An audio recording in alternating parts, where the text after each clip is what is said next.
Video games, just like any other art form, often try to invoke a certain reaction out of the person experiencing them, like a passionate, emotional response to something. Sometimes games want you to feel triumphant. Sometimes they want to make you feel sad. Sometimes they want you to be scared, worried, angry, joyful, proud. There are so many ways a video game can use gameplay and storytelling to invoke a specific emotion from the player. Christ, do I need a Whopper right now. The advert game. A pretty self-explanatory concept. The art of creating a video game not for the purpose of providing a fun gameplay experience, but rather to make people buy a product. This is a concept that dates all the way back to the early 80s, one of the first known examples being the game Tapper, which featured product placement for Budweiser. Very subtle product placement, blink and you'll miss it. Over the next few decades, big brands would continue to make these types of games, to varying degrees of quality. Once in a blue moon you'd get something decent, like Chex Quest or Darkened Sky, but the vast majority of these games were cheap, soulless cash grabs. Enter the King Games trilogy.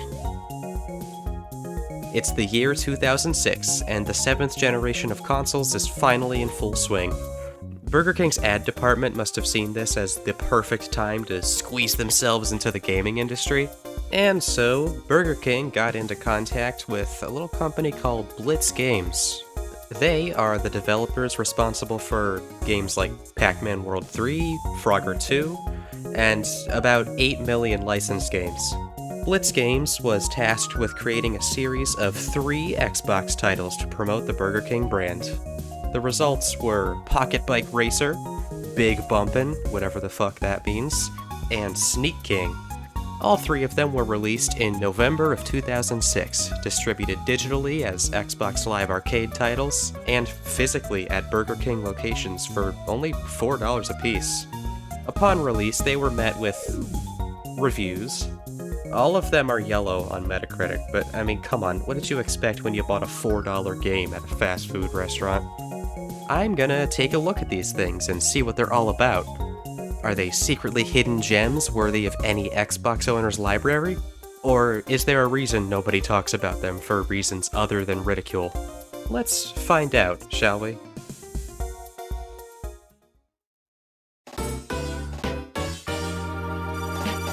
Okay, before I get into the meat of it, I gotta ask, what the hell is a pocket bike? Apparently, it's some kind of small motorcycle, who would have thought? I'm mostly just confused about why Burger King thought it necessary to base an entire game around these. The trailer makes it seem like this is the ultimate sport. There is nothing more extreme than pocket biking. And I think I'm starting to get why. Look how extreme this is!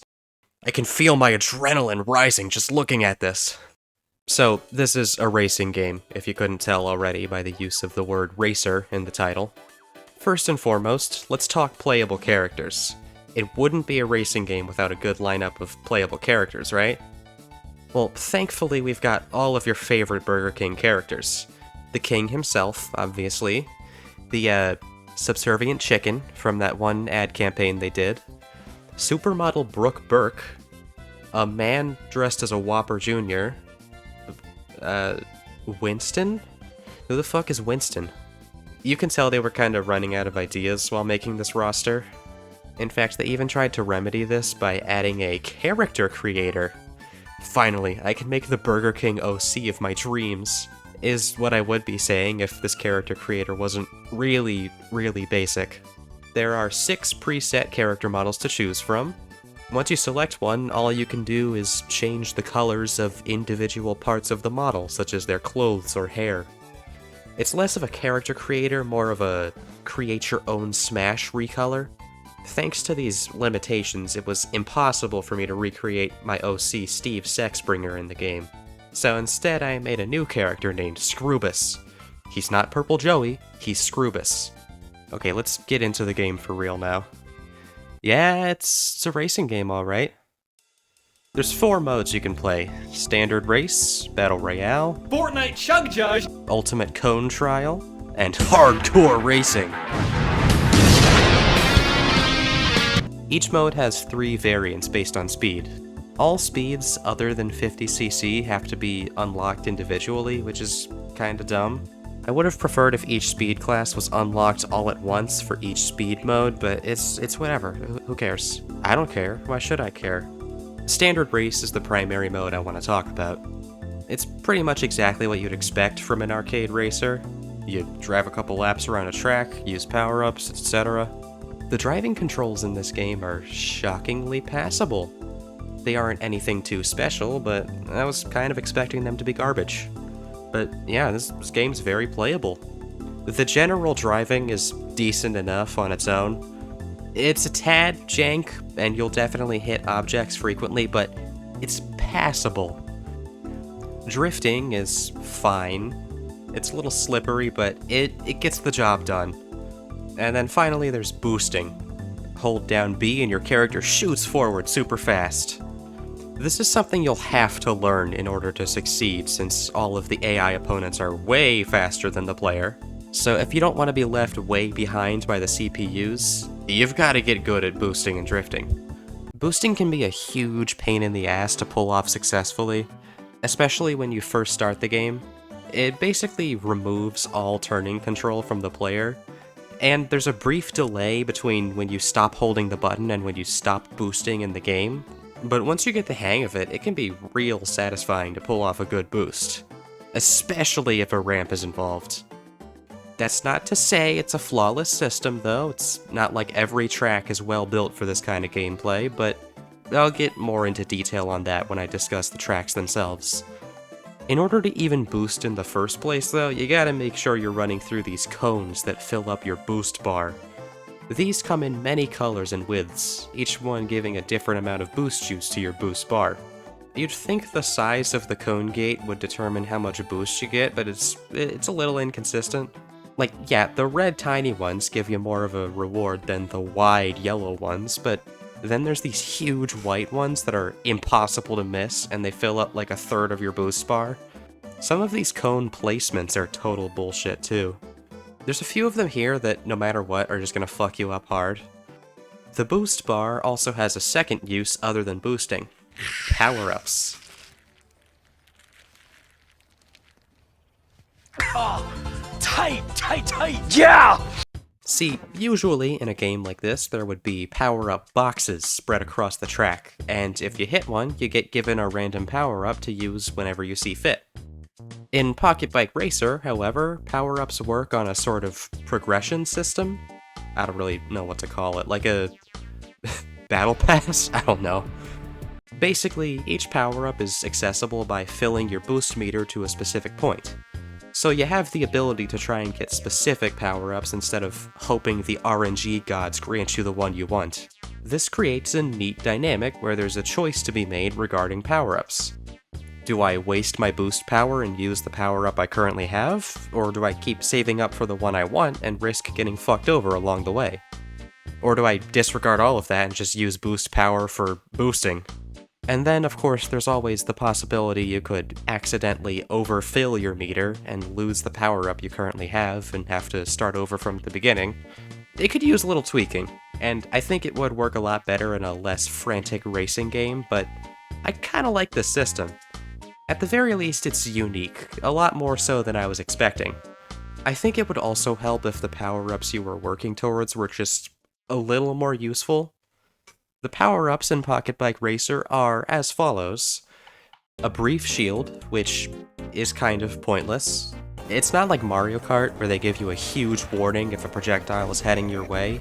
Here, there's barely any warning, so by the time you even know there's a chance to use your shield, it's already too late. Second power-up is a rocket that shoots straight forward, so basically the green shell. Third is a stick of dynamite you leave on the ground that makes people spin out if they run it over, so basically the banana peel. Fourth is another rocket, but this time it targets another player, so basically the red shell. Fifth is essentially a flash grenade that hits every other player in the game, so it's a blooper. These are all Mario Kart items, so they're not hiding it very well. Except for the 6th and final power-up, which can only be used if you have a maxed out boost bar. This one's called Disruptor, and when you hit someone with it, their controls get reversed for a second. At least it's a bit more original. So yeah, obviously the power-ups in this game aren't too much to write home about. They are exactly what you'd expect. And I never found myself using them all that often, aside from the rockets. The map design is just so cramped that I'm usually way too focused on not missing the next turn, and can't direct attention to whatever power-up I have right now and how I can use it. Now seems as good a time as any to dig into the track design. This game features one Grand Prix with 5 tracks that are reused for every mode. There's a Burger King parking lot, a suburban neighborhood, the King's Garden, a construction site, and whatever the fuck is going on here. The parking lot map is okay. It's basically just a rectangle with like 1 or 2 alternate paths that reconverge with the main path so quickly it's like they were never even there. This map isn't very boost friendly, and as such, it can be hard to get ahead of the competition. Additionally, all of the cones are laid out in such a way that you'd need to zigzag to get all of them, which is just not easy to pull off sometimes. The only way to really succeed in this map is to get lucky and utilize alt paths whenever you can. But as an introductory map, I think it's fine. And putting aside gameplay functionality, I actually really like the aesthetics. It's a pretty good representation of the average Burger King. It feels like I've been here before, despite not actually being based on a real Burger King location. The second stage, the suburbs, is pretty good. I hated it at first because it's very reliant on drifting, and it took me a little while to get the hang of the drift physics. But this is also, I'd say, the best map for boosting. There's plenty of spots in this track where you can pull off some satisfying boost moves, because there's a few spots with long stretches of track followed by a sharp turn, so you can boost across the track and then stop boosting at just the right time and flow into a perfectly timed drift.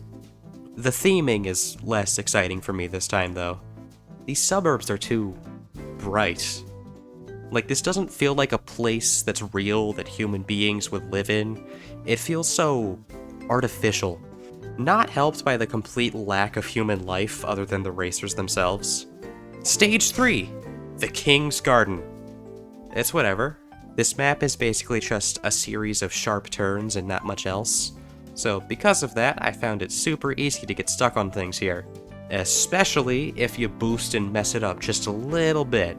There's also this one shortcut here that's just terrible. You pretty much have to boost to get over there, but once you boost off a ramp, you're basically locked into that direction.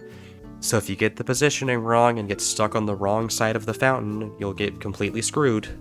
But still, with a little practice, it's a manageable map. Next is a construction site, a staple of the Burger King mythos. It's also kind of whatever. This one has the opposite problem of the garden. Instead of being cramped, it's a lot more open, which does make it a bit easier to traverse, but it's not all that fun. Plus, there's a lot of ramps on this map, which pretty much all of them can't be boosted on, or else you'll overshoot and miss your destination.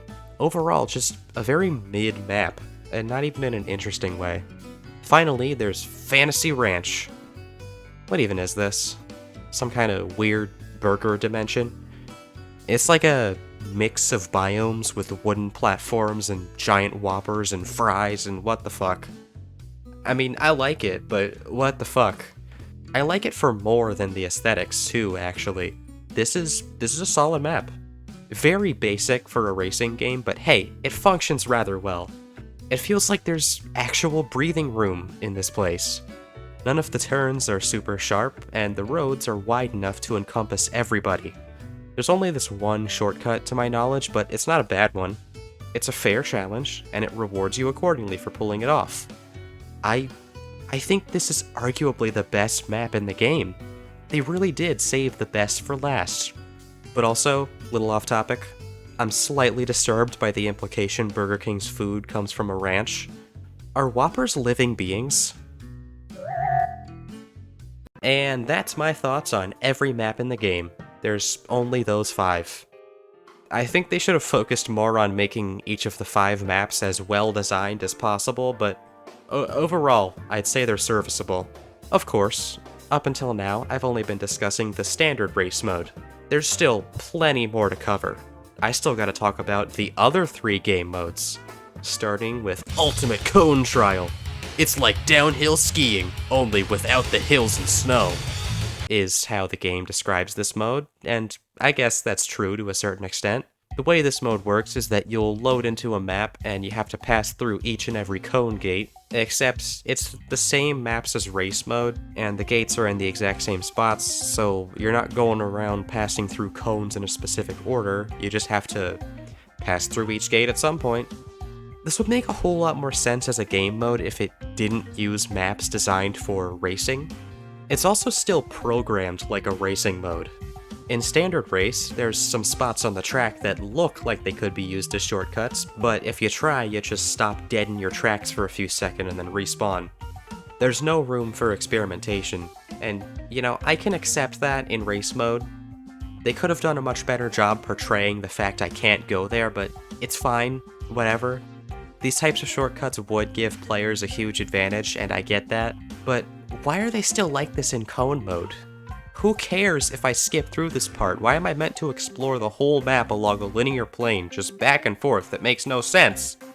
The best strategy I've found for this mode is to just traverse the track like normal and pick up each gate you see on the way. The CPUs just wander around aimlessly, so if you go around and get the gates in sequence, you're sure to win. But yeah, dumb game mode overall. Next up, Battle Royale. It's battle mode for Mario Kart.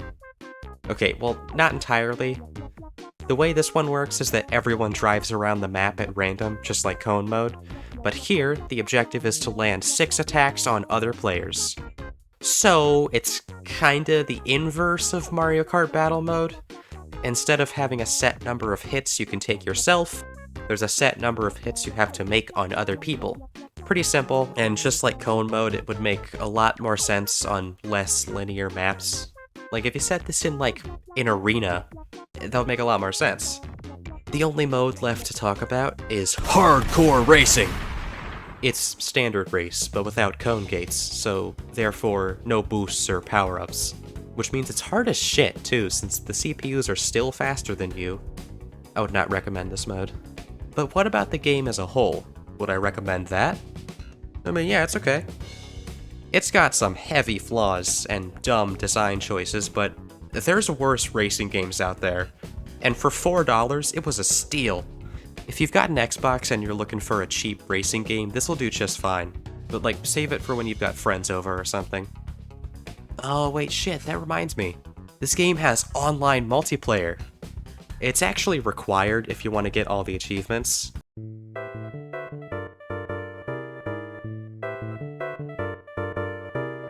So it's basically impossible to get it these days, though.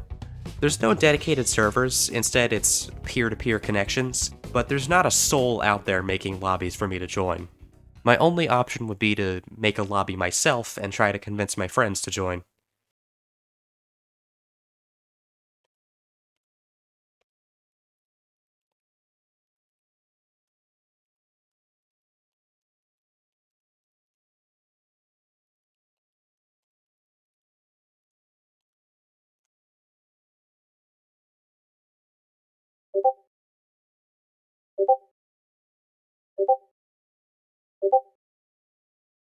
It is no longer possible to play Pocketbike Racer online. Next game.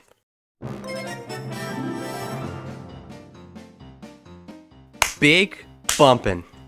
This game's title has always rubbed me the wrong way, and I don't know why. It just feels wrong. What even is a big bumpin'? Is it a verb? Can I big bump your mother? Whatever the case, Big Bumpin' is the title, and I have no choice but to deal with that fact.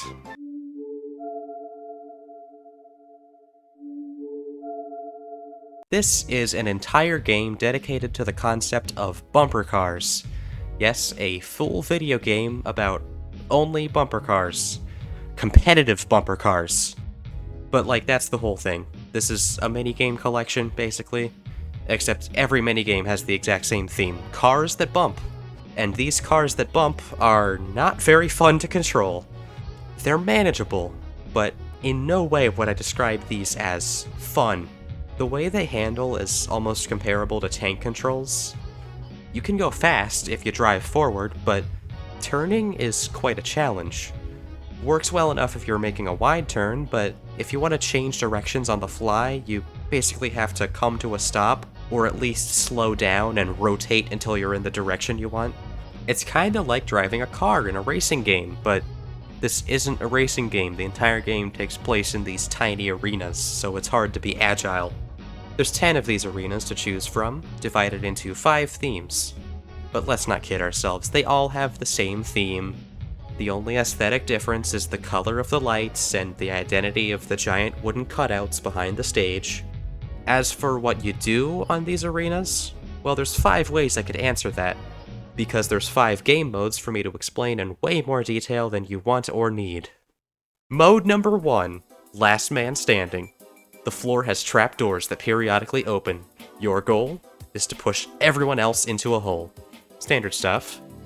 You can also try hitting people enough times for their health bars to go down, but it's quicker and more efficient to just use the holes. Utilize holes anytime possible. That's advice for real life too. The arenas are too small, so it's really hard to stay topside for a long time since everyone is going to be huddled up together and bumping each other like crazy. This mode sucks, and every match lasts like 10 seconds max. Next mode, Own the Puck. There is a giant hockey puck on the map. When you touch it, it changes to the color of your cart. Once it's been your color for the preset amount of time, you win. This mode is okay, but I'm positive it's a lot more fun with actual human beings, because the CPUs only know one thing, and that is to follow the puck. So they all just pile on the puck and it ends up getting trapped in a corner. Bumpin' hockey. Yeah, it's hockey. It's sort of like Rocket League, but top-down and with bad controls. Well, not bad controls, it's just the same issue as before. Cramped maps. It's really hard to position yourself properly when you've got barely any room or time to do it. It does get better with practice. Not anywhere near as precise as I want it, but better. That being said, I think this is probably the best game in the package. It always feels like pure luck when it happens, but I like the feeling I get when I make a goal, and that's enough to keep me satisfied. It also helps that the AI is just as stupid as I am. Not terrible. I give this minigame a B+. I'm grading these like a teacher now, so I seem smarter. Is it working? Shockball! Aside from being the name of my favorite sex position, is also the name of the 4th minigame. I have a bomb! And I have to pass it off to someone else before it detonates. Once you pass the bomb to someone else, you pretty much just have to drive in circles on the other side of the map until someone comes to get you. And they often don't, so it's not a very fun minigame. C-. Last, and uncertainly not least, is Power Surge. This one's kind of interesting, actually. So, on one side of the map is this circular electricity thing, and on the other side are these panels that light up. When you run over a lit panel, you gain a charge, and you have to carry it to the electric thing, which you get points for delivering charge points. The catch is that all of the other players can use power-ups and brute force to attack you, which lowers the points in your charge. So you not only have to race to the charge panel, but be skilled enough to carry charge points safely to the deposit point. It's a unique idea for a mode, and it's not half bad, but up until now I've just been playing this mode on one of the 2 maps compatible with the minigame, specifically Monsoon of Doom. Monsoon of Doom is a fun, functional map. If only there was another Power Surge map that was infinitely worse in every way possible and completely ruined the gameplay experience.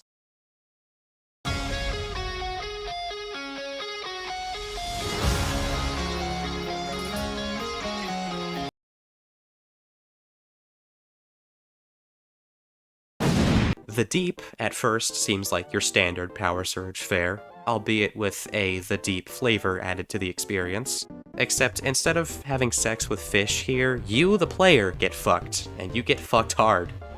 So Monsoon of Doom is just a line, and it works. It works well for Power Surge. You can work with this. On the Deep, the charges are spread in the corners of the map and walled off by barriers, meaning that you'll never know where to drive to next to pick up a charge. You just have to guess and hope you got lucky.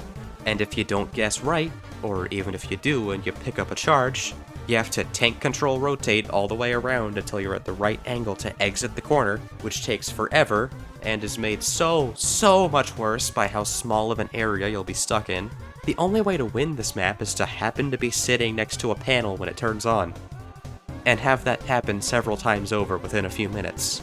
It's an awful map, and it's a horrible stain on the good Power Surge name. 6 out of 10 game mode, 0 out of 10 map. Fuck the Deep, and fuck talking about individual game modes, because that's all of them. I ran out. Next thing I want to talk about is power-ups. There are power-ups in this game, and that's all I have to say about them. They're not very interesting. Speed boost, magnet, defense buff, cheese touch, the gang's all here. I'm trying to restrain myself and not ramble like a lunatic like I usually do, so that's all I'll be saying about power-ups. Alright, so I know what you're thinking. You're over there on the other side of the screen using your pink wrinkly thought organ to process all this information, and you're thinking to yourself, wow, Goast seems like a very funny and attractive individual, and Big Bumpin' seems like nothing more than a simple minigame collection. Well, for one, I'm flattered, and for two, you're dead wrong. What are you, a moron? Big Bumpin' is so much more than a simple minigame collection. It's a minigame collection with a basic campaign mode. Bet you didn't see that coming. Feast your eyes on the Tournaments menu. It's here where you can play through a series of 5 challenges, each one being just a compilation of the minigames you can play in the other menu. Oh, but that's not all. They're now harder. Yes, they found a way to make the Deep even harder. Jesus Christ, and they said it couldn't be done. Every minigame is more difficult in these challenges, and no matter how hard I tried, I just could not get any better at them. It's like all of the CPU's aggression was turned up just a notch too high for me to keep up.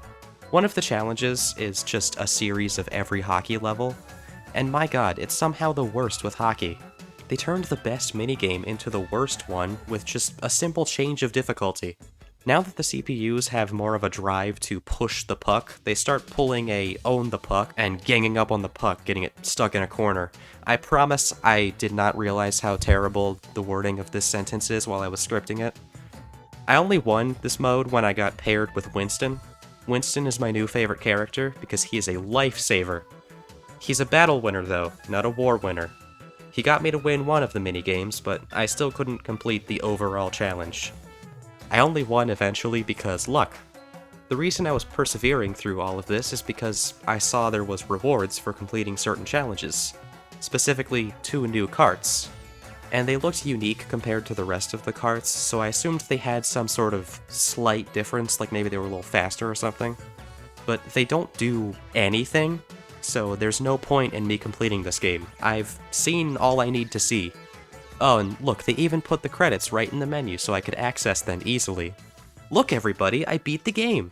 I can stop playing now! I will never be playing this ever again once this video is over. Big Bumpin' is not a good game, so let's hope the third and final part of this trilogy is any good. Oh boy, here we go. This is the big one. If you've heard of any of these games prior to watching this video, I'm positive it was this one. Unlike the other 2 games, this one is single player, so there's no wacky roster of characters, and there's no character creator. Just the man himself, the king.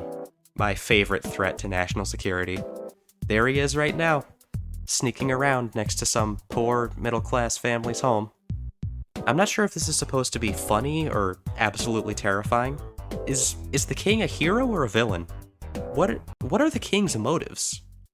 What do we even know about him? Well, we know he treats workplace safety like a joke. He can change size at will. He's either mute or he chooses to stay silent as an intimidation tactic. He's possibly in cahoots with Chester Cheetah, and he really, really likes square asses. I like square butts and I cannot lie. Squid and sea star can't deny. When a sponge walks in, four corners in his pants like he got phone book implants, the crowd shouts. All the ladies stare. Ain't those pants are square. But even with all of this info, we barely have any idea what he's like as a person, or what his true goal is aside from providing meals fit for a king but cheap enough for a peasant to afford. I just find it hard to believe anyone is truly this kind-hearted. There has to be some sort of sinister plot underneath it all. Hopefully, now that we're playing a game entirely focused on him, it'll give us a deeper look into his psyche. I'm hoping for a true understanding of the man behind the plastic skull. Sneak King is a stealth game, plain and simple. It's got all the staples of stealth in gaming. The repeated NPC walk patterns, the tunnel vision sight lines, and the protagonist with impeccable sex appeal. The aim of the game is to deliver fresh Burger King products to your unsuspecting victims. The king refuses to deliver food like a normal person. He insists on giving every customer a free Five Nights at Freddy's jump scare along with their meal. This will occur on one of 4 maps, each one being populated by around 20 NPCs that wander around. The game works on a mission-based system. Each map has 20 missions to complete, which have you doing various challenges, almost all based around stealthy food delivery. You can only feed civilians who are actively hungry, which will be signified by a thought bubble with a Whopper inside. The color of the Whopper's outline represents their hunger level, so when they first become hungry, it's a green outline, which evolves into yellow, orange, red, blinking red, and then the final stage, death.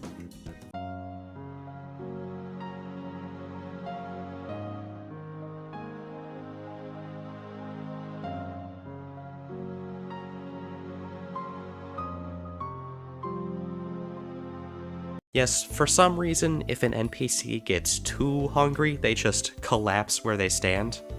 And no in-universe explanation is given as to why this happens. Is it like hot as balls out here? Is this a heat stroke? Are we in a famine and nobody has eaten in days? If that's the case, then that's horrible. That implies that the king just has this huge stockpile of food he's giving away for free, but only one at a time, and only if he can reach you without being spotted. And that's kind of fucked up. There's also no explanation given as to how the king just knows when people are hungry.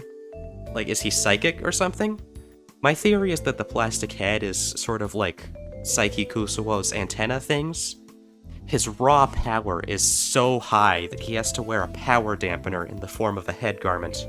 And I've confirmed that this is a helmet and not just his actual head, because in the game, when you click the left analog stick, this happens.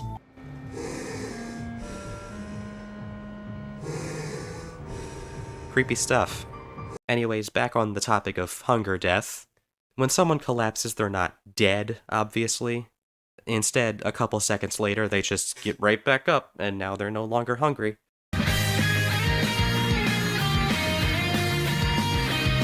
So either they filled up on nutritious dirt while they were on the ground, or their body just fucking rebooted like a PC and they're fine now. If you do manage to reach your hungry victim before they kick the bucket, then there's still an additional step that needs to be taken before you can hand over the food. You gotta add a flourish. Or, as it's more commonly known, a QuickTime event. There's a bar that pops up with a sliding thing, and where the sliding thing rests when you press the A button again determines the rank of your flourish. A higher level flourish will give you a more elaborate Fortnite dance animation, and it'll also give you more points, because points are kind of a big deal in Sneak King. Many levels require you to get points either above or below a certain threshold. You can rack up points by getting good flourishes, as I said 3 seconds ago, and also by doing things like getting uncomfortably close to people, delivering food to people who are in later stages of hunger, and keeping up a good chain. Every time you deliver a burger, a point is added to your chain bonus, and every time you're seen by someone, all of your chain points are taken away from you. So, performing many deliveries in a row without being spotted will grant you better point payouts. Another thing that grants the player point scores larger than your mother is hiding. All around the map are spots where the king can hide away and wait to ambush people.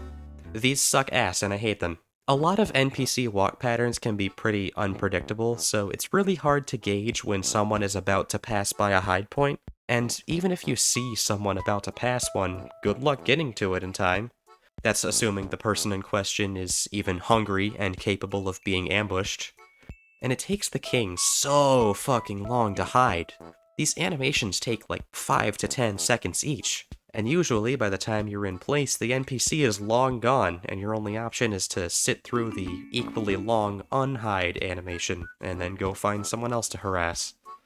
Like I said earlier, this game is built around a mission-based structure. Each map has 20 missions with a wide range of tasks present in them. Some of them are very simple, stuff like quick tutorials of certain game mechanics, getting to certain scores within a time limit, get 3 perfect flourishes in a row, pretty much what you'd expect. But that's mostly just missions on the first map. They get a little more elaborate later on, and much, much more difficult. You can tell they were starting to run out of ideas for easier missions when one of the challenges is hide in 10 hiding spots. Not give someone food from a hiding spot 10 times, just hide in 10 places. The first map is a sawmill, and it's not terrible, but out of the 2 maps in video games I've played that are named Sawmill, this has to be my least favorite. All of this map's missions are doable without getting extremely difficult. I was able to finish all of them in like an hour, and by the end I had a pretty good grasp of the game's mechanics. They're not particularly exciting mechanics, but they could be worse. There's a small amount of fun to be had in this gameplay loop. The only real problem I had at this point was just how monotonous it was getting, what with the samey level objectives. The final challenge on Sawmill is a culmination of everything that came before it. What the player is tasked with doing is delivering a Burger King sandwich to every single person on the map without any of them dying of hunger and without being spotted once. It's quite a challenge, and it really requires you to have been paying attention and learning the map layout so you know the best way to get around. In a lot of other levels, NPCs will get hungry seemingly at random, and you'll be stuck on the other side of the map, unable to reach the hungry patron in time. This issue is relatively non-existent in the final Sawmill challenge since they get hungry in a set order. The challenge just resides in knowing the best route to get to each person in time without being seen. It also helps that the NPC walk cycles in Sawmill are relatively normal and easy to predict. Which sounds like weird praise, but trust me, it's gonna get so much worse later. Map 2 is a neighborhood, and what do you know, it's got human beings on it this time. It still looks strange and surreal, but this is a step in the right direction.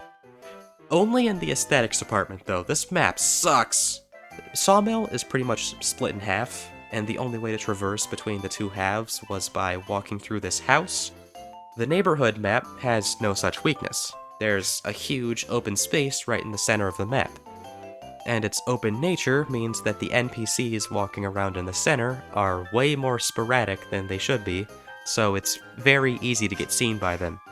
There's also way less hiding spots, and the ones that do exist are in places almost no NPCs are going to pass by.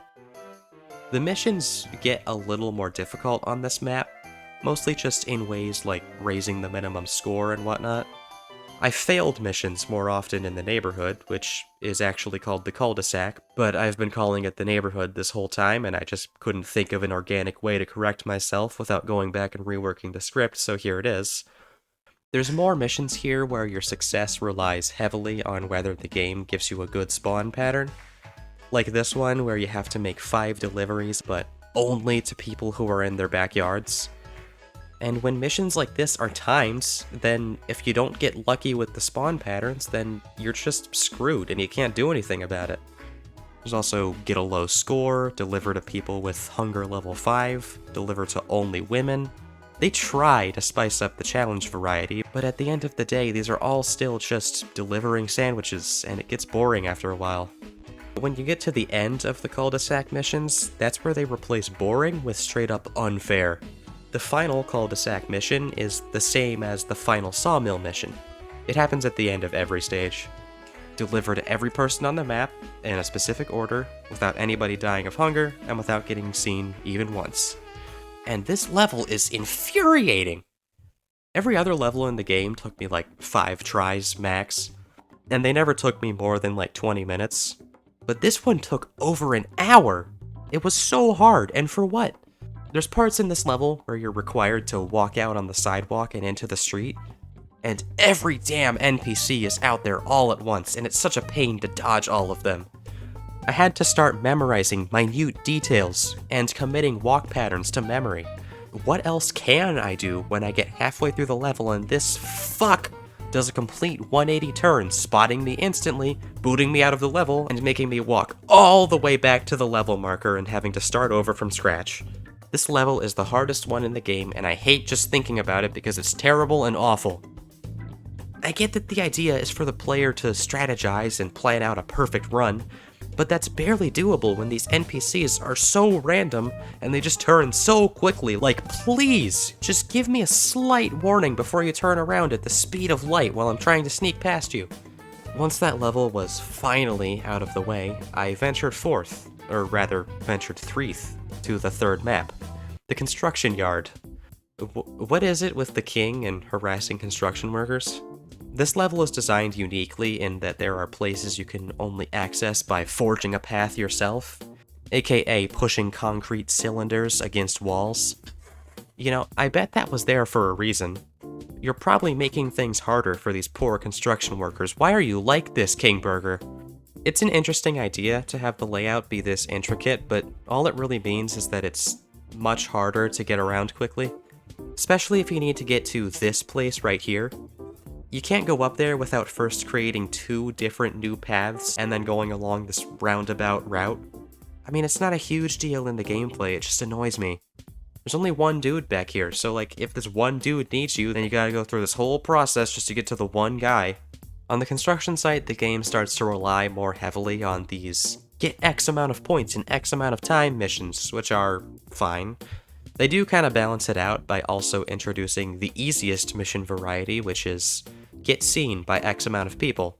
And then there's also more weird / we ran out of ideas missions, like deliver 10 sandwiches but only to people wearing gloves because gloveless heathens do not deserve our food. And then out of nowhere they bring in perhaps the worst mission type, deliver to people of all 5 hunger levels. This is a fucking bullshit concept. When someone gets hungry, there's like 10 to 15 seconds before they progress to the next hunger level. So if you need to get someone of green hunger, it all comes down to luck. You'd have to happen to be standing next to someone when they get hungry. Otherwise, there's no chance in hell you're gonna reach them before they change from green to yellow, or from yellow to orange. It's an awful and unfair concept for a mission. If you're playing the game correctly. I spent so long on this level that I eventually figured out an easy way to just cheese the whole damn thing. Right next to this building is a green barrel and 2 workers who never move. They just stand there forever talking to each other. And I figured out that if I hide in the barrel, neither of them can see me, so I can just camp out here until one of them gets hungry and then hit him with an instant sausage sammy. Look, it's not technically cheating. I didn't use any glitches or cheat codes, did I? This strategy also works for the other worst mission type, which is delivering exclusively from hiding spots. This has actually been a thing from the start, present in all maps. It was fine in Sawmill, because Sawmill has tons of hiding spots, and in Cul-de-sac there's this one box that's next to a door that people really seem to like passing. Construction Site has even less viable hiding spots than Cul-de-sac, so using the God Spot green barrel trick is the best way to go about this mission. It turns one of the hardest challenges into one of the easiest. Once I had figured out about this thing, the rest of the construction site was a breeze. I got right through it with little to no difficulty. Just a lot of waiting around. For some odd reason, the final mission in construction site is also not super unfair. I got through it first try, which is weird. But hey, it gets me to the end of this game quicker. The 4th and final stage is the city. What city? Who cares? The king doesn't care. He does not discriminate. He terrorizes everyone equally. This map is a rectangle. It's a rectangle.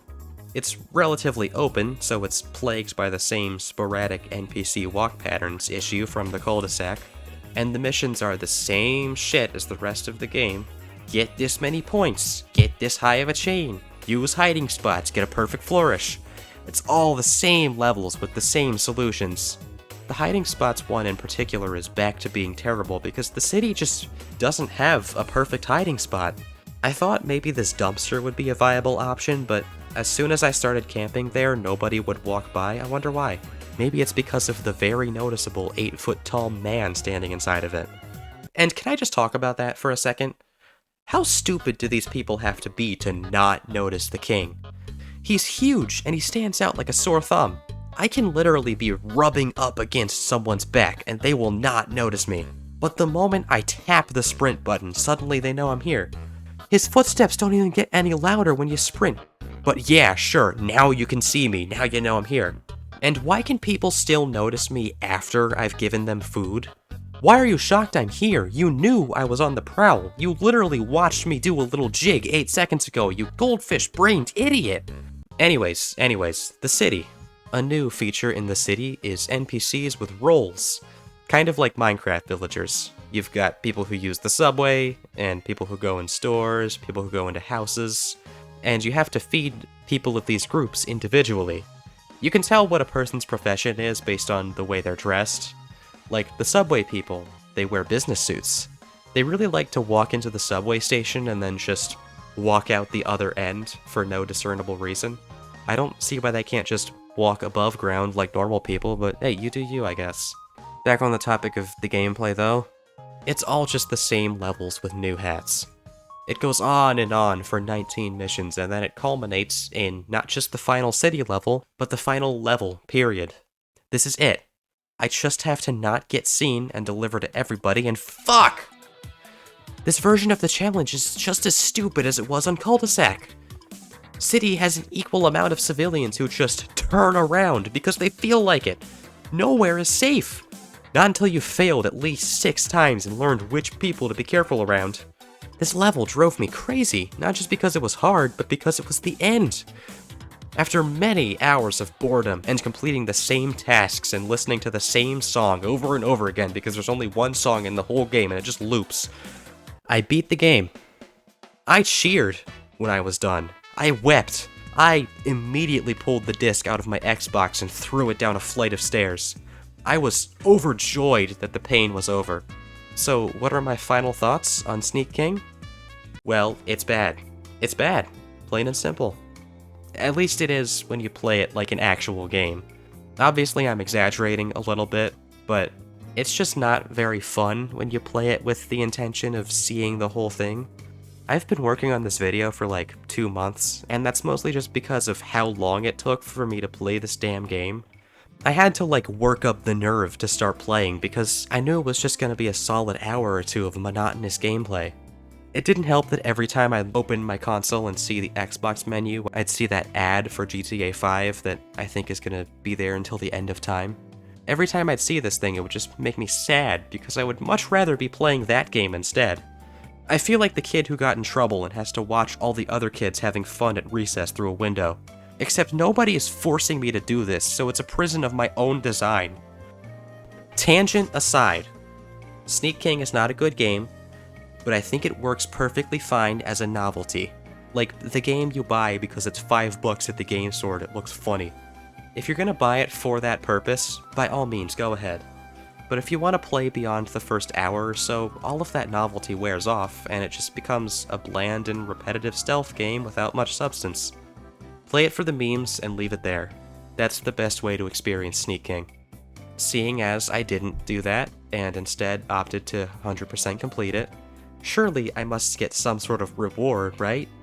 Maybe a new costume for the king? Nah, there's nothing. Not even a congratulations screen or anything. I at least want a Burger King employee to show up at my door with a free Whopper for my efforts. Whatever, my hunger will have to wait, because there is more to discuss. See, I want this video to be as thorough as possible. So when I say I'm going to talk about every Burger King video game, I mean every Burger King video game. I did some digging online to see if there were any games I was forgetting. I was able to find out about this Burger King training game that was on the CDI, and was even considered lost for a while. Unfortunately, I think this is literally just training for how to work at Burger King, so there's nothing for me to really review here, so this is the extent that I'll be talking about it. I tried looking to see if there were any Flash games I could dig up, because I was positive that there were at least one or two of them archived somewhere. I found a couple of archived Burger King websites that advertised kids' meals and certain toy promotions. There's like nothing to these, but I find them to be pretty charming, honestly. But in terms of games, aside from this little mini-game that I found on this DTR website, I could only find one Flash game. It's called BK Concentration, and it doesn't work.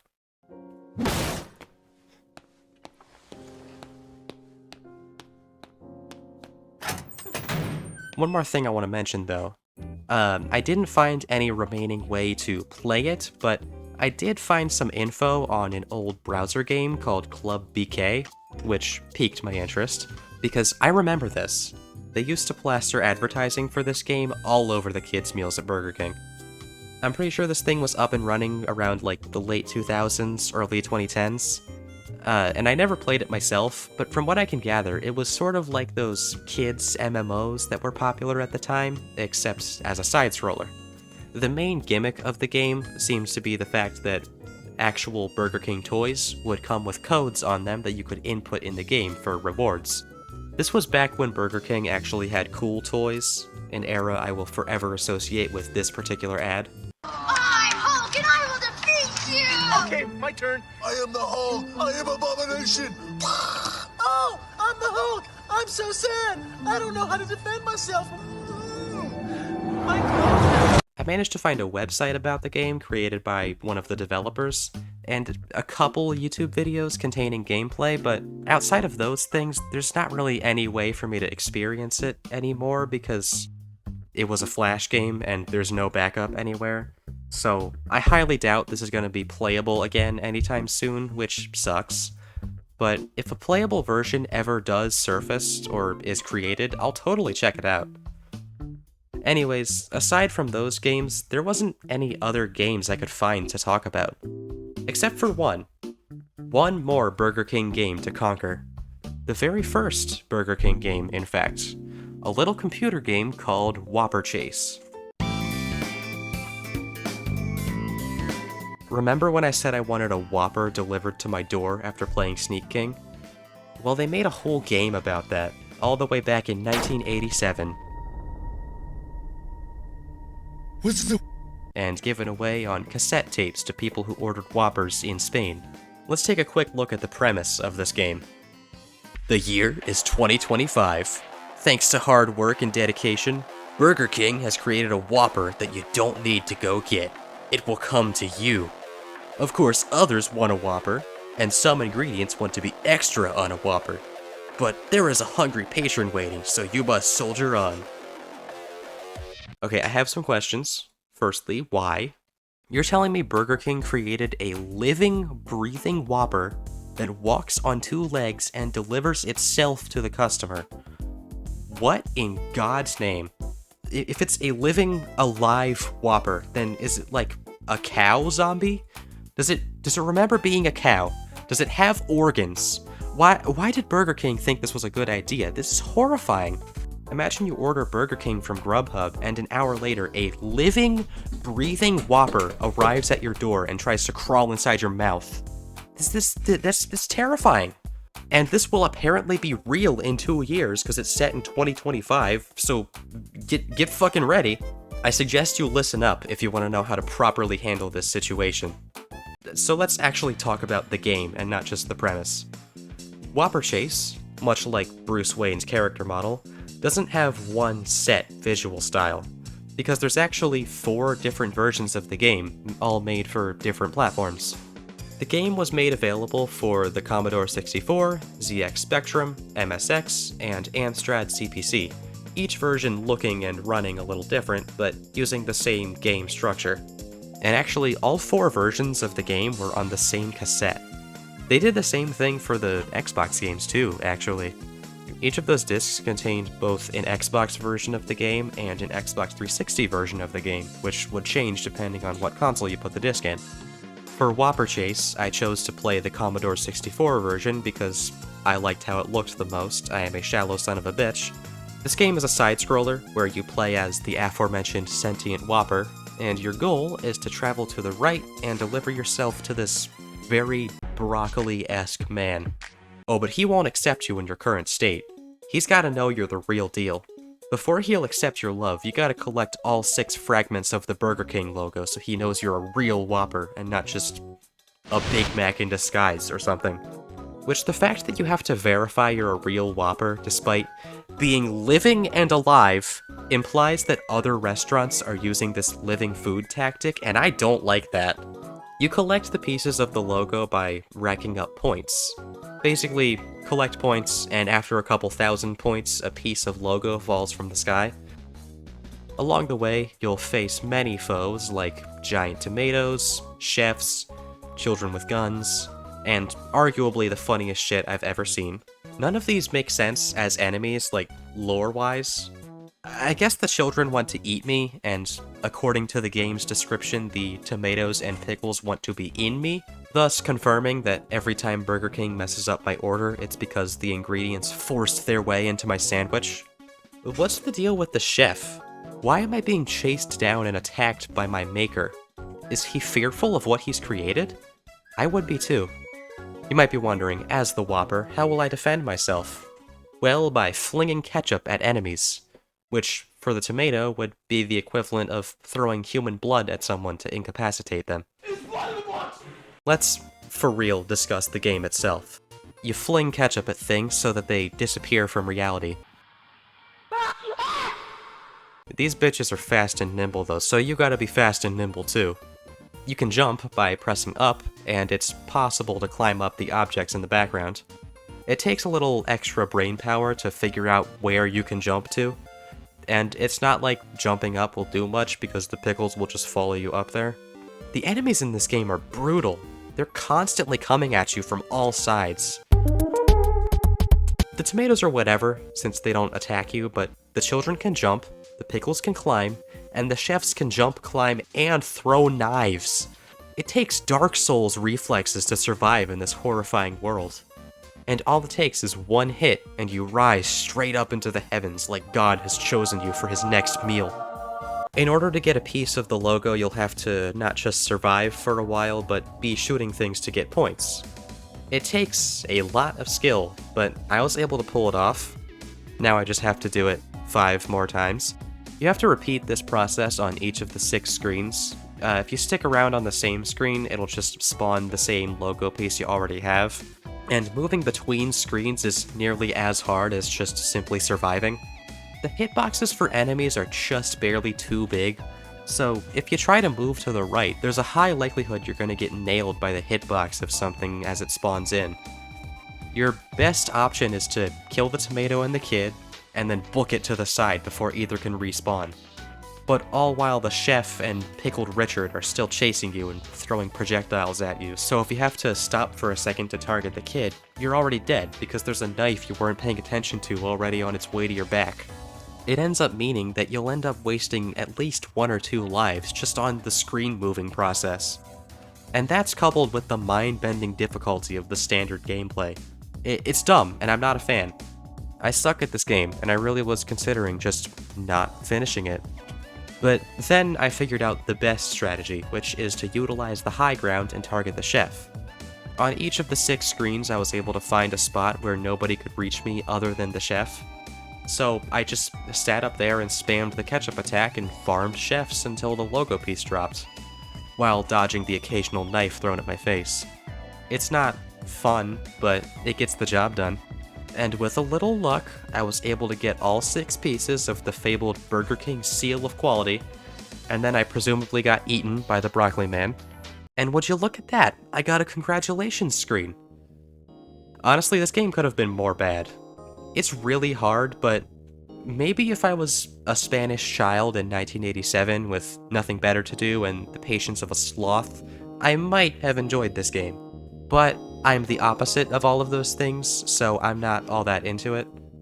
I'm sure if I tried hard enough, I could beat it in one go without save states or exploitation, but for now, I've managed to beat it in some way, and I'm good with leaving it there. And that is every Burger King game I could get my hands on. What a strange bunch of software. My thoughts on all of these are pretty much the same. They're enjoyable as little novelties, something to talk about, but when you try to sit down and play one all the way through, they just don't hold up all that well. Except for Pocketbike Racer, which is shockingly okay. These work just fine as funny little oddities. And if you ask me, Burger King's ad department knew what they were doing in the 2000s, and I wish they still did stuff like this. I would totally play it. God, what even do they do these days? Let's see what Burger King's ad team has been doing in recent years. Oh my god! Never mind, I'm done with this video.